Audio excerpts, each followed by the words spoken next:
Hai murid-murid, dalam video ini kita akan lihat topik matematik tahun 6 iaitu darab pecahan. Sekiranya murid-murid ingin lihat video-video yang seterusnya, murid-murid boleh subscribe channel ini dan klik bell button. Baik murid-murid, sekarang kita lihat contoh yang pertama.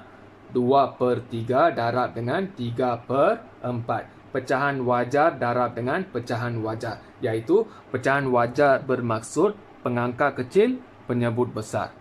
Pengangka kecil, penyebut besar. Darab pecahan ini tak sama macam tambah pecahan dan tolak pecahan. Kalau tambah dan tolak pecahan, kita kena samakan penyebut. Untuk darab pecahan, kita tak perlu samakan penyebut. Kita terus boleh darab pecahan ini dengan pecahan ini. Caranya, okey. Pengangka kena darab dengan pengangka. Penyebut kena darab dengan penyebut. Sekarang 2 darab 3 dapat 6. Per 3 darab 4 dapat 12. Okey, tengok dekat jawapan kita. 6/12. Jawapan untuk pecahan kita kena bagi dalam bentuk yang paling ringkas. Jadi 6 dan 12 ini belum ringkas lagi. 6 dan 12 ini ada dalam sifir 3 dan sifir 6. Jadi kita kena pilih salah satu sifir untuk permudahkan pecahan ini. Biasanya kita akan gunakan sifir yang tinggi. Antara sifir 3 dan sifir 6, sifir 6 lah yang paling tinggi. Untuk permudahkan pecahan, kita kena buat operasi bahagi. Atas dan bawah kena tulis tanda bahagi. Okey, kita nak bahagi dengan sifir apa? Sifir yang paling tinggi adalah sifir 6. Sama dengan. Okey, atas dulu. Berapa kali 6 dapat 6? 1 kali 6 dapat 6 per berapa kali 6 dapat 12. 2 kali 6 dapat 12. Jadi ini adalah jawapan yang paling ringkas untuk soalan ini. Baik murid-murid, sekarang kita lihat contoh yang kedua. 2/5 darab 3 1/2. Pecahan wajar darab dengan nombor bercampur. Ingat, pecahan wajar ini tak boleh darab terus dengan nombor bercampur. Nombor bercampur ini kena tukar jadi pecahan tak wajar. Jadi langkah pertama, okey, untuk tukar nombor bercampur ini jadi pecahan tak wajar, ada dua operasi, iaitu operasi darab dekat sini, operasi tambah dekat sini. Murid-murid kena tulis macam ni, darab dan tambah macam ini. Sekarang salin dulu 2/5 dekat sini. 2/5 darab ini salin. Okey, sekarang 2 ni kena kali dengan 3. 2 kali 3 dapat 6. 6 tambah 1 dapat 7. 7 per dengan 2 ni balik. Okey, sekarang baru kita boleh darab. Sini ada pecahan wajar, darab dengan pecahan tak wajar. Pecahan wajar maksudnya pengangka kecil, penyebut besar. Ini pecahan tak wajar, pengangka besar, penyebut kecil. Okey, sekarang kita darab dua-dua pecahan ini. Okey, pengangka kena darab dengan pengangka. 2 kali 7 dapat 14 per, okey, 5 kali 2 dapat 10. Tengok dekat sini, dapat 14/10. 14 dan 10 ni berada dalam sifir 2. Jadi kita kena permudahkan dulu pecahan ini. Permudahkan pecahan, kita kena gunakan operasi bahagi. Bahagi dan bahagi. Bahagi dengan sifir 2. Dapat, okey, berapa kali 2 dapat 14. 7 kali 2 dapat 14. 7 dekat sini per 5 kali 2 dapat 10.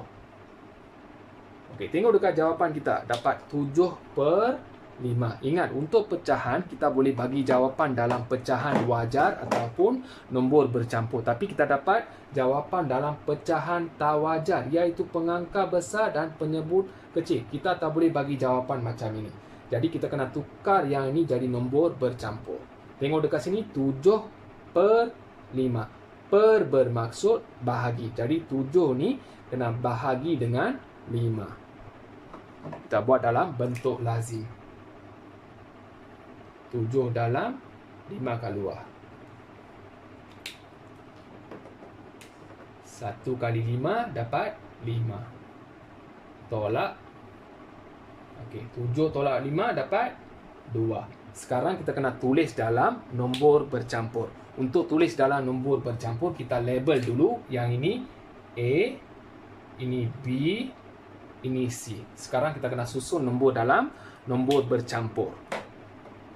Jawapannya, A ni tulis besar 1. Okey, B ni jadi pengangka per 5. 5 ni jadi penyebut. Jadi jawapan kita 1/2/5. Baik murid-murid, sekarang kita lihat contoh yang seterusnya. Nombor bercampur darab dengan nombor bercampur. Ingat, nombor bercampur tak boleh darab terus dengan nombor bercampur. Mesti tukar dua-dua ini jadi pecahan tak wajar. Untuk jadikan yang ini jadi pecahan tak wajar, kita kena gunakan dua operasi, iaitu operasi darab dan tambah. Darab, tambah. Sini darab, tambah. Sama dengan, okey, 3 kali 1, 3. 3 tambah 1 dapat 4 per dengan 3. Saya ulang. 3 kali 1 dapat 3. Lepas tu 3 tu kena tambah dengan 1. Dapat 4. Lepas tu salin balik 3 ni dekat sini. 4 per 3. Darab 2 kali 1 dapat 2. 2 tambah 1 dapat 3. Per dengan 2 ni. Sekarang baru kita boleh darab. 4 kali 3 dapat 12 per 3 kali 2 dapat 6. Jadi 12 bahagi 6. 12 bahagi 6. Berapa kali 6 dapat 12? Jawapannya 2 kali 6 dapat 12. Kita dapat jawapan dalam nombor bulat. Yang ini kita panggil nombor bulat. Baik murid-murid, ini adalah 4 soalan untuk murid-murid. Murid-murid boleh jawab soalan ini berdasarkan apa yang kita belajar dalam video ini. Sekiranya murid-murid masih tak faham, boleh ulang balik video ini. Saya harap murid-murid faham apa yang kita belajar dalam video ini. Sekiranya murid-murid faham, murid-murid boleh klik subscribe. Jangan lupa klik bell button. Kalau murid-murid suka video ni, boleh klik like. Kalau tak suka video ni, boleh klik dislike dan beri pendapat dekat ruangan komen. Sekian, terima kasih.